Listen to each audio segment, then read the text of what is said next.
what number are we on? 20. Who's right, the grid or your eyeballs? Your eyeballs are. Okay, Yeah. there's a lot of this, and I love this about our industry, especially like logo design specifically and type design, about how there is no substitute sometimes for just eyeballing it. You've got any kind of optical illusion in design. People will love it when things fall into the grid. Obviously, it makes things very simple. It makes things very executable as a designer, and people love being able to put like formulas like the golden ratio into your design, and it just like fixes everything. But the truth is, it doesn't. You have to use your eyes as a designer in order to overcome the optical illusions that we face as graphic designers. So there's like overshoot in typography when you have to make your circles a little bit wider than your squares. So your O's have to push past their X height in order to look the same visually next to something of a similar height. Or you have things like the Poggendorf illusion. So when you have an X and the two characters intersect, if one's thicker than the other, then the lighter one needs to be up slightly. Otherwise, it needs to come out at a different angle underneath. Otherwise, the Poggendorf illusion gets in the way and it looks like it's got a kink in it. All sorts of stuff. The bone effect in logo design, when you go from a straight edge into a curve, and it kind of, you always get a kink at the point where the curve starts. So in rounded rectangles, you always have this kind of concave effect because of that.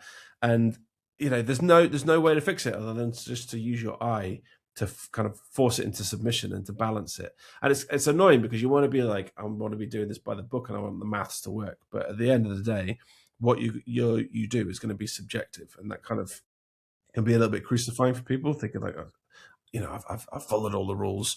Does this work? But at the end of the day, you have to use your eyeball. There's no way around it. Yeah. Sorry, a long-winded answer, wasn't it?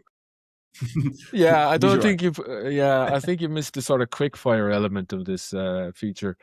But am I supposed to be giving one-word answers?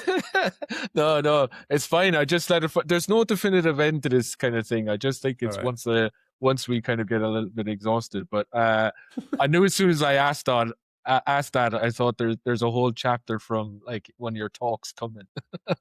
Yeah, I thought about doing a course around the optical illusions within logo design and typography.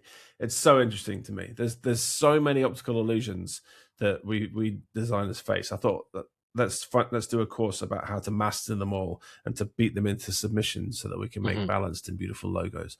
It's quite a niche though. I'm not sure there's much of a market for something like that. But maybe I'll do a talk on it one year.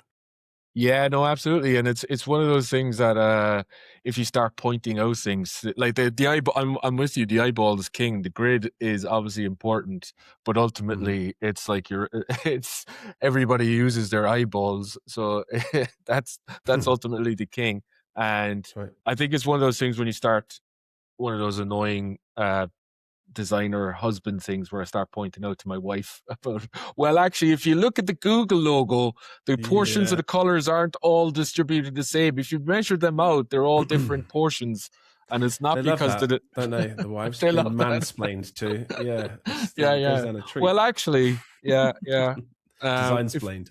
Yeah, it's just like, that's when she gives me this look, like, she gives me this look where I know she's thinking about her ex-boyfriends that's now an eye surgeon, and she's just kind of going, maybe I made a massive mistake. What could have been? What could have been the regret in my life?